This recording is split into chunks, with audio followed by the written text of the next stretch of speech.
There goes Loki. Not that you need him.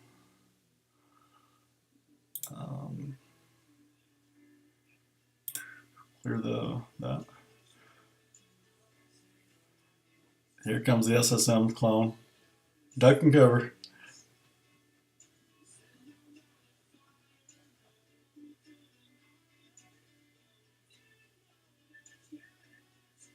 No, okay. Wasn't expecting that. Yeah, I'll heal up. Try to at least.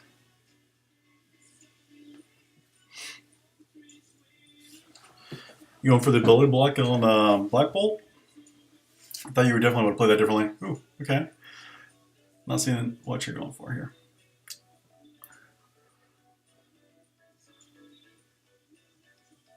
Some serious X23 hate going on.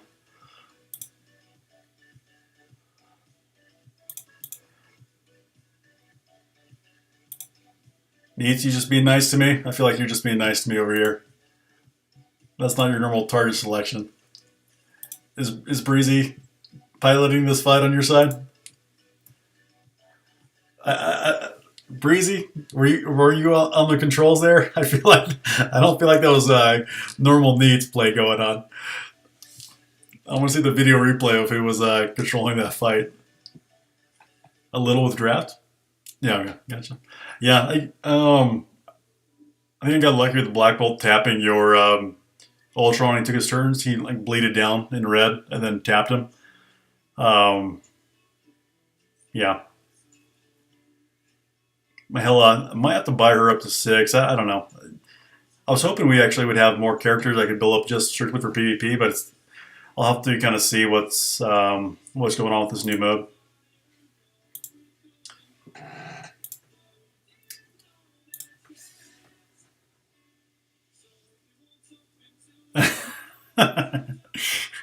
Do you do PvP at all, Breezy? Okay. All right, I got to crash with this one. So win, lose or draw, I gotta take off for the night. I got to do some projects in the morning, but appreciate the battles.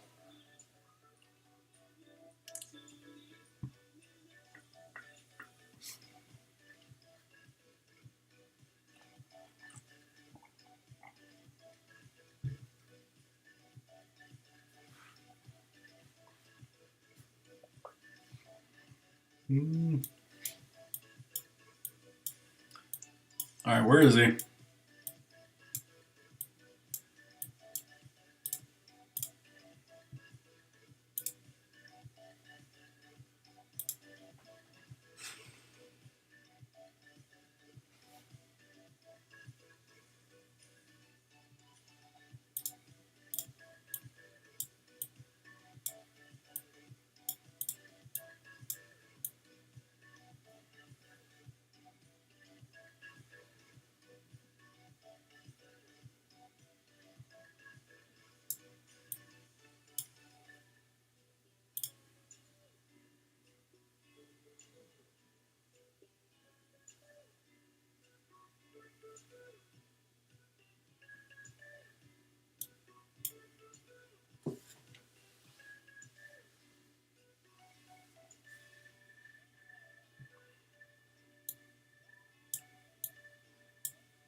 So I think in this mode, like for me, especially because I'm playing with a smaller roster, what I probably should be doing, and I don't know, I'll take care of this coaching, but I probably shouldn't be banning anything that I have like built up pretty well because it just like limits the pool of characters that I can take myself.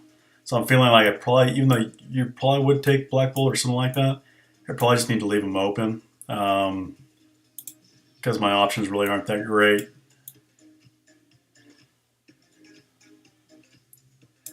Um,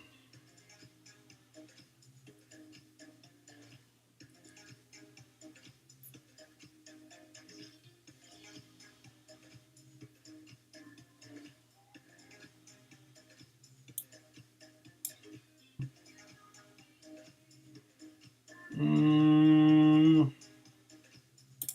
okay.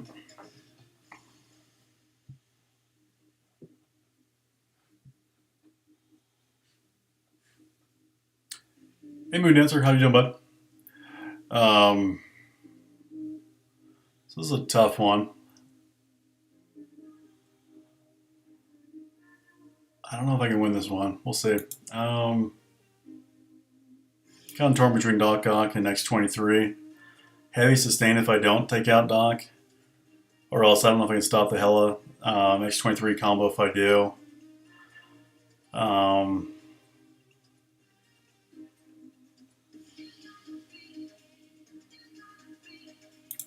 I think I gotta roll the dice because I don't think I can beat a 7 versus 5 fight with Doc Ock and Sinister both cloning.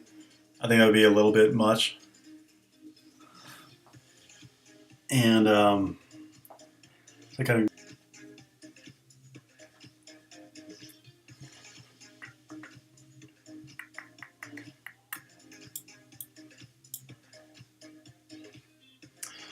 Squirrel Girl. I should have seen it coming. Should have seen it coming. All right.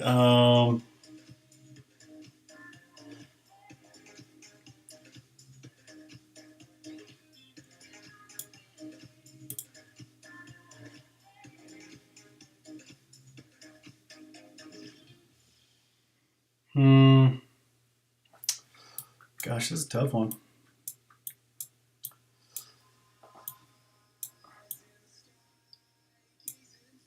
So you're gonna wipe an ability block.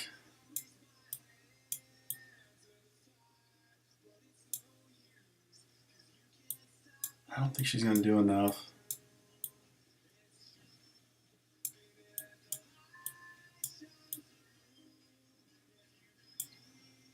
All right, I'm gonna try it. I think she's too small though, but we'll try something different here.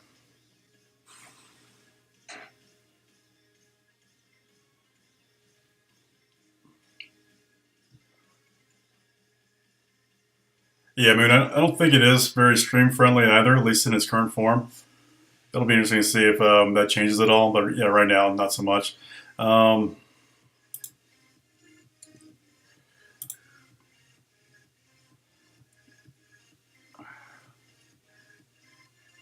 Damn it, Greg's like right in the way.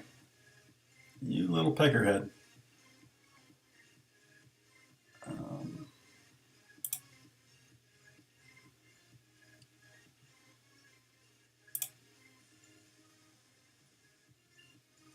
Squirrel Girl had to attack.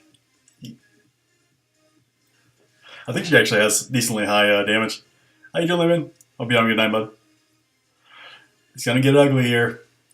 Here comes the Wombo. Man, that Mags special, whew, rock me.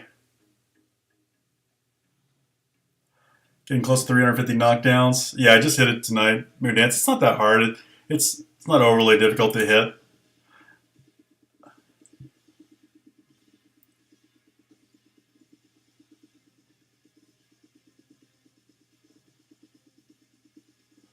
I wonder how tedious is going to feel though, having to do both the Blitz Sim and this new mode.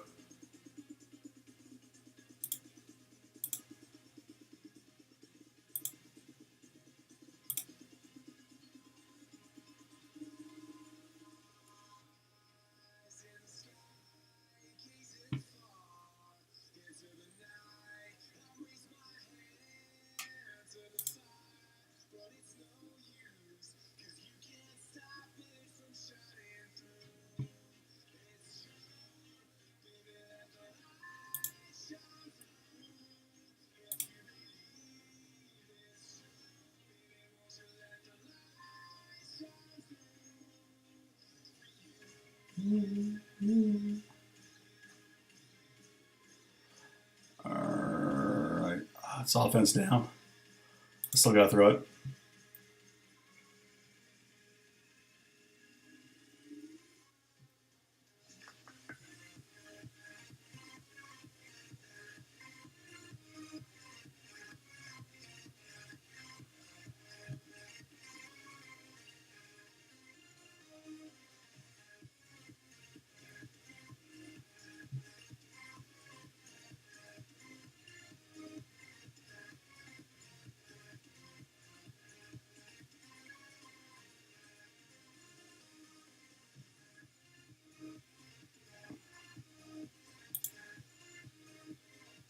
So, well played, GG.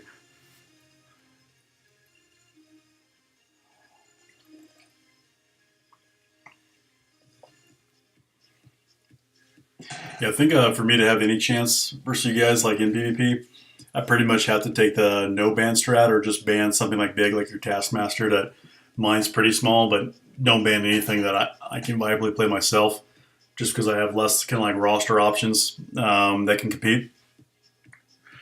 I just need to give myself like as many opportunities to draft something that I can keep up as possible. But yeah, good fights. Appreciate it.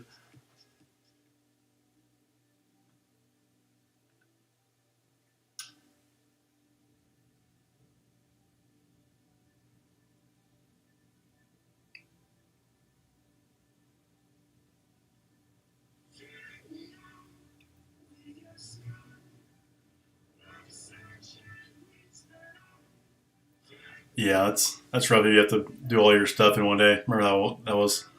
But yeah, I always try to get my classes kind of like staggered, but sometimes depending on your work schedule, you kind of just have to stack up all your classes in like Monday, Wednesday, Friday, those kind of days.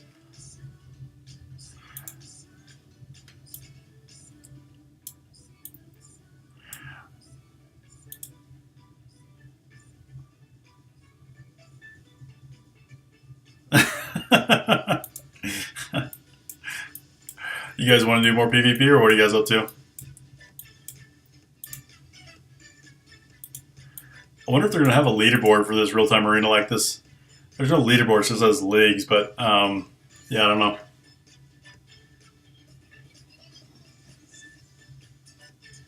Like watching PvP. Cool.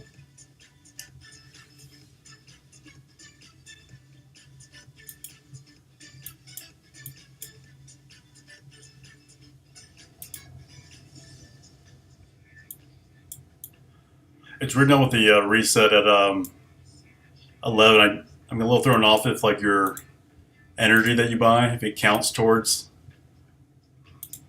the next day, if you buy it now and use it.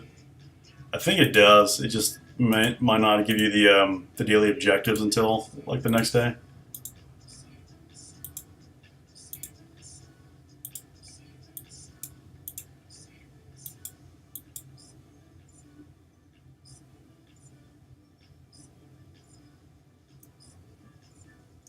I'm not sure what RTA is. Random tournament something. Real time arena. Okay, yeah, I can hop in that. I'll do a few more matches, and then meets if not sure if you're still hanging out or want to do some more. I'm happy to PvP a few more times, but also I can roll the folks over to your channel if you're gonna hop on.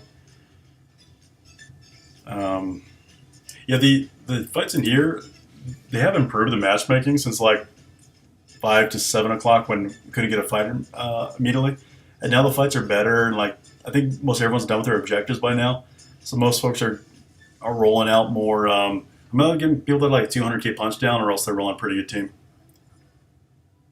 Okay.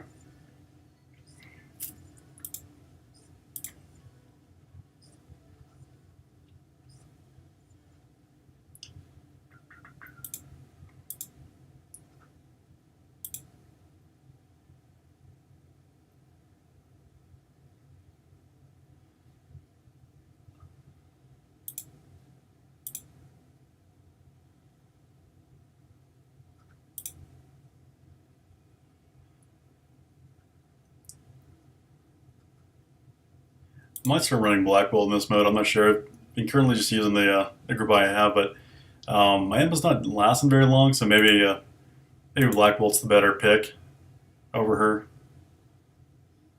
And some of the longer fights, she feels pretty good, but I face a lot of Black Bolts, and Black Bolt just nukes her down. I think I have mine at like 95k, somewhere like that, 95 to 100k, but the 130k Black Bolts are making short work of her.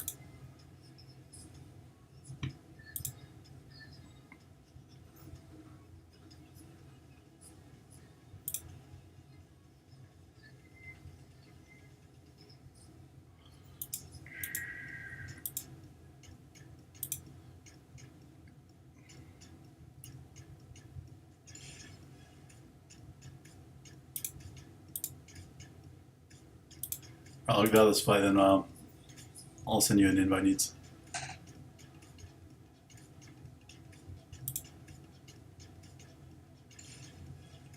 Use electronic.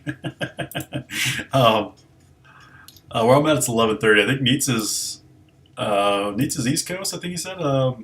Forget exactly what city he was in, but I think he said he was definitely East Coast, from what I recall. But yeah, I'm in Nevada, so I'm in PSD.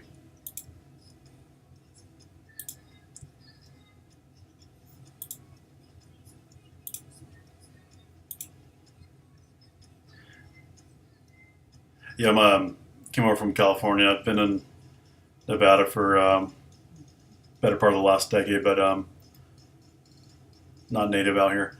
Cool. All right, let me hop out. I feel like I'm not sure if it's just later at night. Some people that are doing it are like a little faster about it.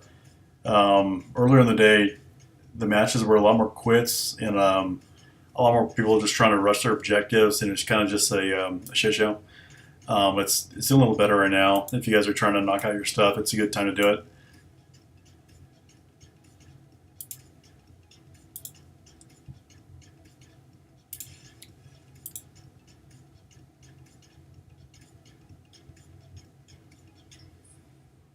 Yeah, I'll try a few more. I mean, if you want to, I don't think I have it set up to where I can have you fight Neats on my stream. But if you want to fight later, just let me know.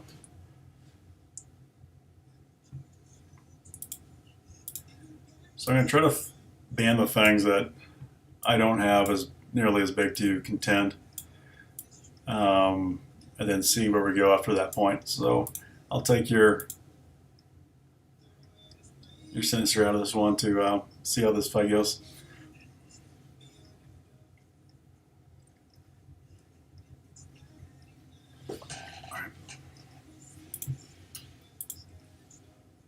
Play balanced. Yeah, we can do one of those next.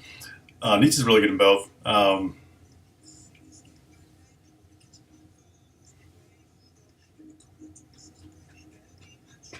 I'm curious if Balance is going to be involved in this new, I keep want to call him Modoc, Mojo Mayhem at all.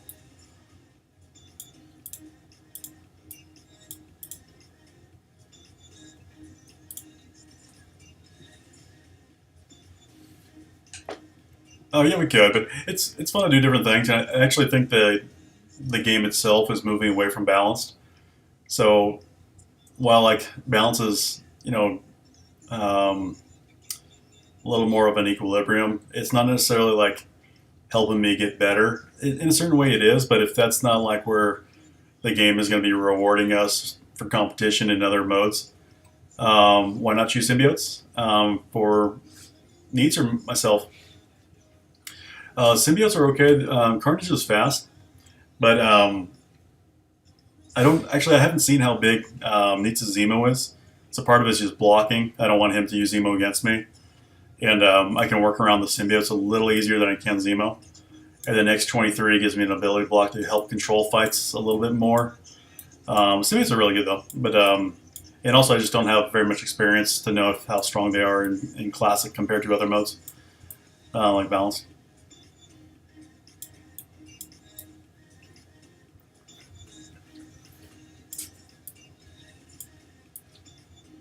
Um,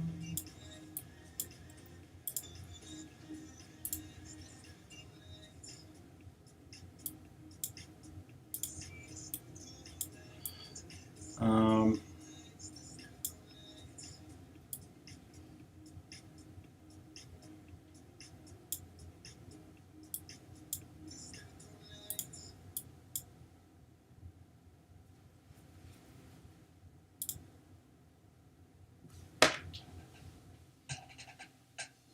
My Electro is way too small. I was only tier 12. I can't.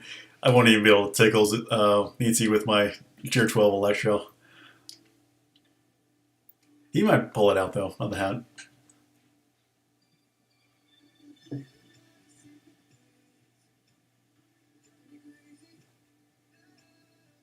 Yeah, I mean that's a pretty good team. Yeah, the a lot of folks are using that. At least in the other mode, their Mojo stuff. They're using da, da, da, da. Trying to think what I want to deal with here. I'm taking out Doc. I was going to take out Emma, but Doc with Blob is just so much regen. I think I got to try to play that differently than I normally do. All right, so he left me Simio Spider-Man. Um, mm-hmm.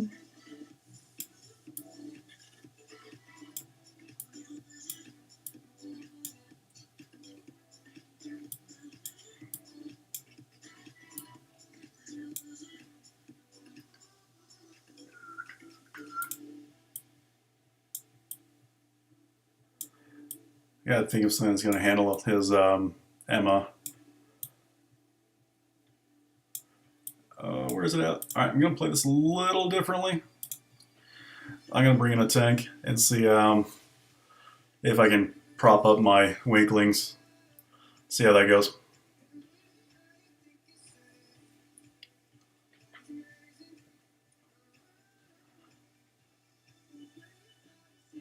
Yo, so, yeah, I like Yo-Yo a lot. I was thinking about doing it, but again, mine's tier 12. She's too small. His blob will just sit on her, and she'll like be a puff of dust. I think she's 75k something. Where's she at? I think I have her up here, but she's just too small. And if it was balanced, I would have brought her in. But in classic, I think she's too small to hang.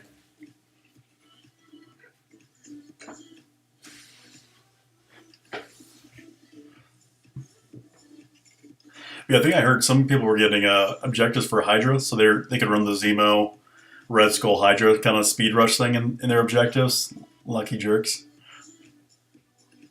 I mean, it wouldn't be a surprise if I do. We'll see how this goes. Yeah, it's true, Breezy. Rutro.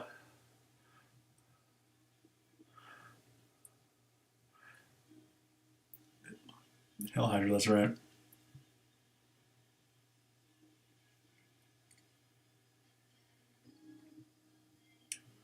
Whew. Debo City. Counter.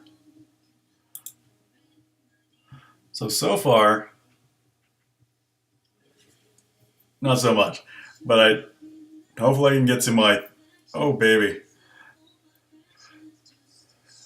King Fatties.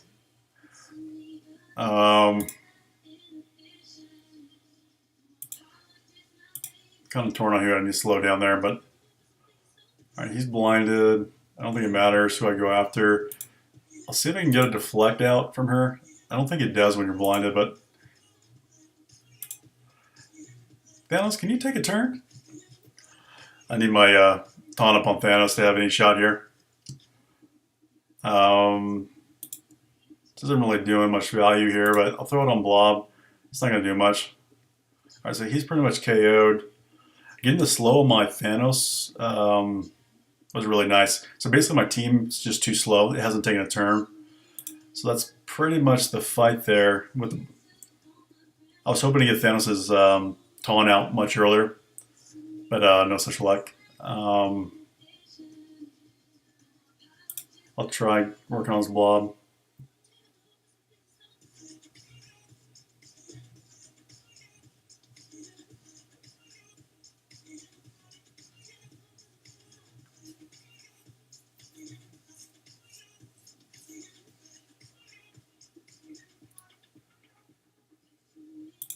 Yeah, I don't think I have enough of the needed counters, like big enough.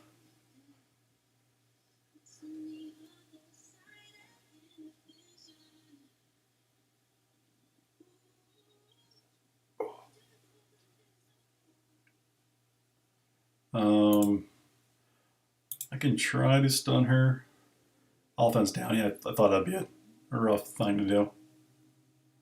Yeah, man, that was a thorough demolishing. Black Bolt can be, but he probably needs more support. Yo-Yo would have helped a lot more than Thanos there because she would have done more in that fight.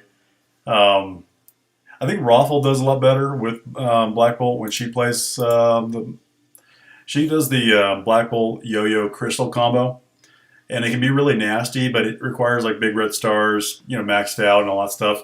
My Yo-Yo is not built, and my Crystal's definitely not built. They're both 60 to 70K, but they all can be nasty. I don't know if they would do well into his team specifically, but they can be pretty good. I don't know if they're like top meta. Nietzsche could answer better than that. But yeah, I like it more in Classic than I like in Squishy. But when played with the Inhumans, she has that passive that kicks in that gives defense up, and you get 50% of her health pullback unless she's KO'd. So as long as they don't one shot her right away, she'll heal up Yo-Yo herself or Black Bolt, so which is really nice. And then she puts out a lot of strong AOE, and then I think slows. I think slows on her ult. I don't think they come out on her special. I want to say they're on her ult, and the 2 turns of slow that she puts out are really nice. Yeah, so that's the standard team that are running right. That's running right now in War. I don't know if there's a name for it. Everyone's just calling it the Shielded Humans Hybrid. There might be some other name. The symbiotes are beating it, and then like if you're big enough with the straight Inhumans combo, you can beat it. I've heard people saying they're having some luck with Brotherhood, though. I personally haven't seen that in the logs that I've seen. Brotherhood's losing to it, at least in punches across. But there might be some technique as to like target order that you have to use. But maybe they're all T14. I don't. In my level, I don't see a lot of full T14 Brotherhoods. Higher up, I'm sure they are because they're still a main meta war team. But yeah, BH2. Do you think they counter him needs from what you've seen?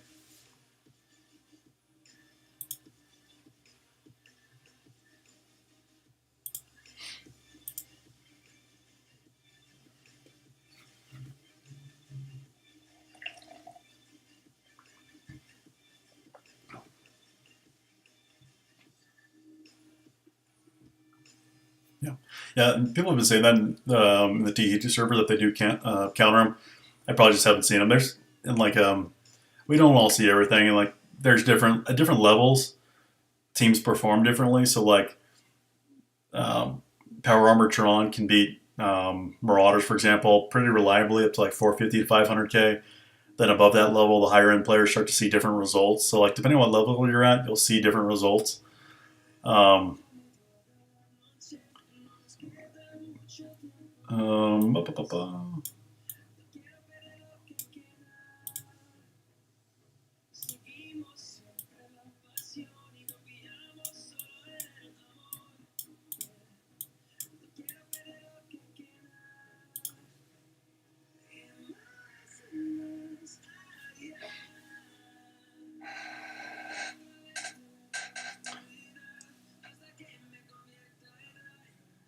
I don't think balanced PvP is based on T14.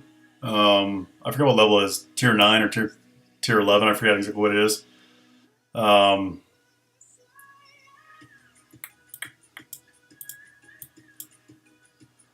um,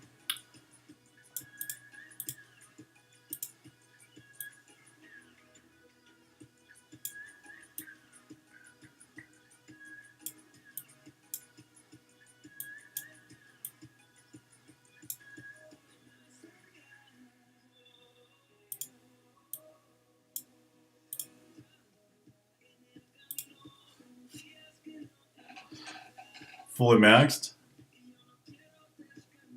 Um, if you're running the Beast version with all maxed, I haven't run the test. And I don't have either one at T14. Um, I think a lot of it has to do with positioning and those kind of things, like the smaller details, like where Phoenix is in the fight. And there's some RNG as to like whether they who resist pulls from Magneto. So I don't know if it's like always one way or the other. I would lean towards X-Men, but I could be wrong.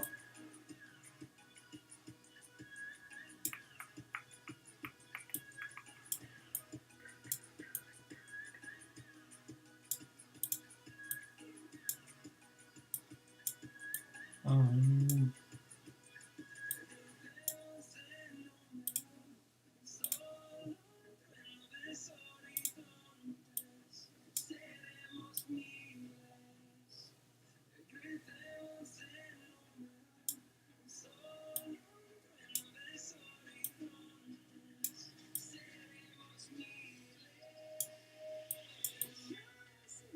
hmm. Yeah, present me a good problem. Drafting well. Um,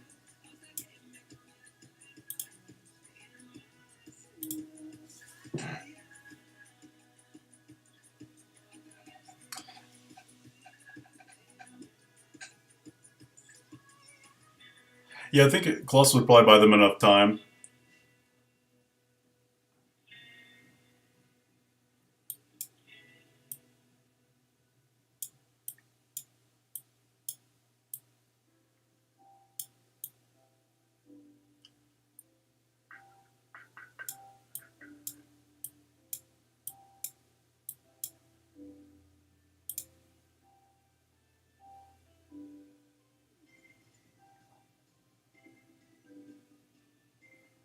Um,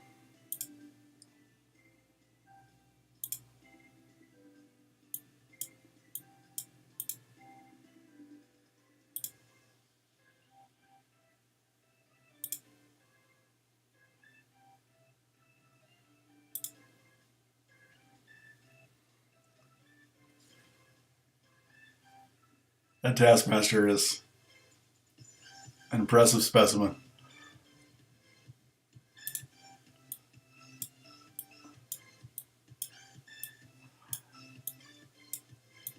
So this is gonna be a tough one.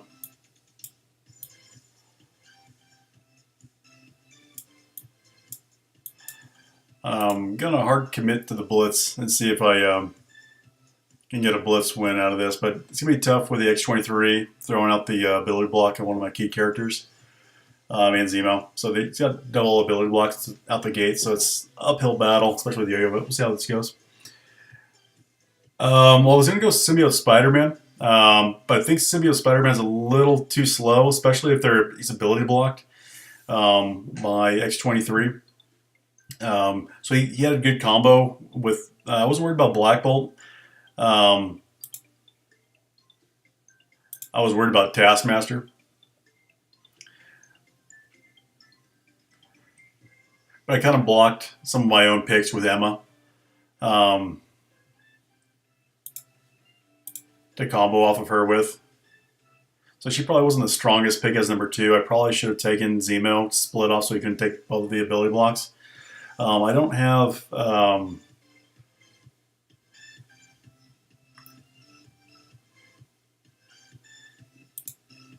not running Black Bolt, so he's gonna revive and be fine. But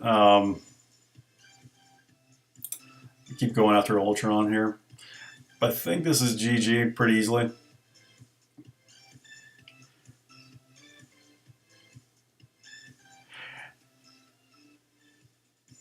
This is kind of like where I think, I don't know, I'd have to build my roster up very specifically for Mojo's Mayhem to even have a chance. And maybe I'll have to do that. And maybe that's where the game's kind of going. It's like, pick a form of the game or mode of the game that you like a lot, and then, try to perform well in that. My roster is definitely not built for classic PvP. So I think, but I do think that's where the game's going, at least for Mojo's Mayhem. I don't know. Is that your feeling, Neats? Do you feel like just classic PvP is kind of like with this new, with Mojo's, is kind of where it's going? GG, by the way. But I feel like Real Time Arena, where League's coming soon, you think it's going to be moving towards balance? Because like, when I was on OMG's stream, he seemed to think it was definitely not going to be anything to do with balance. Like, it was definitely going towards, your normal roster picks and powers. Oh no, I'm sorry, no, not PvP like here, not the events PvP, but for actual like in the real time arena. Yeah, I don't think it's PvP either. I know a lot of people are calling it PvP, but I think like wasn't Cerebo before this came out? He was talking about this as like it was PvP. I think before like this just released, they were still calling this a PvP mode before like today's release, as far as I heard. But yeah, I don't think this is PvP either. But like my feeling is this is going to be tied to your roster power for a while. I don't know. We'll see. Yeah, I think Mojo's going to be classic. That's my interpretation. Yeah, I like Mojo's to be. All right, Lehman, have a good night. I think I'm going to be taking off here pretty soon too. But I appreciate you guys. Thanks for hanging out, checking the stream for a little bit. Thanks for doing some matches, but I appreciate you. And help kind of carry the torch for PvP in the game. Hopefully, get some accolades and keep growing that following. But yeah, it's strange right now.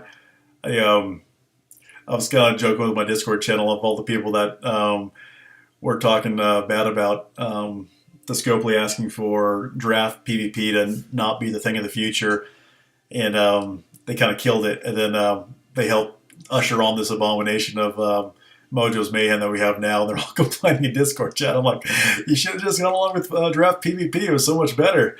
But anyways, yeah, I get where they were coming from though, because it is a time commitment for people that don't really like how slow it takes to draft, and especially if people start, you're at lower and people start quitting the matches in the draft. It's a waste of time. So I get where they're coming from, but yeah, I think drafting and counter picking and all that stuff, whether it be balance or classic, is definitely PvP to me. And Mojo's Mayhem is kind of just loading teams in blind, and then you have no idea what kind of team or what the other person's goal is, if it's objective or else they're trying to bring in the best team they can. So it's a little different. Hopefully they define like the goals a little better, because right now it's so open ended. I don't know if it's a little weird. Like sometimes, like 1 out of 3, I get another opponent that's trying to play serious, and then the other two at times it's either they're too strong, too small, or else they're going for objectives. So it's a little like kind of like you're spinning your wheels right now. But hopefully they can refine it and make it an engaging mode. But it needs some work. I didn't even check. I don't know what my goal is with streaming, so I haven't really even thought about affiliate at all. I know Reminex was trying to, not trying, but he was saying like he was trying to help me when he sent some followers over to get to that point. But I'm just kind of having fun with it and just getting comfortable with everything. So I appreciate everybody, and I honestly couldn't tell you what my intention is. I don't even know if like streaming video games like long term is going to be my goal. I think I want to start making some form of YouTube content, but I definitely enjoy streaming. It's definitely fun to talk to folk here, especially during COVID when I'm not getting out nearly as much. But I just enjoy kind of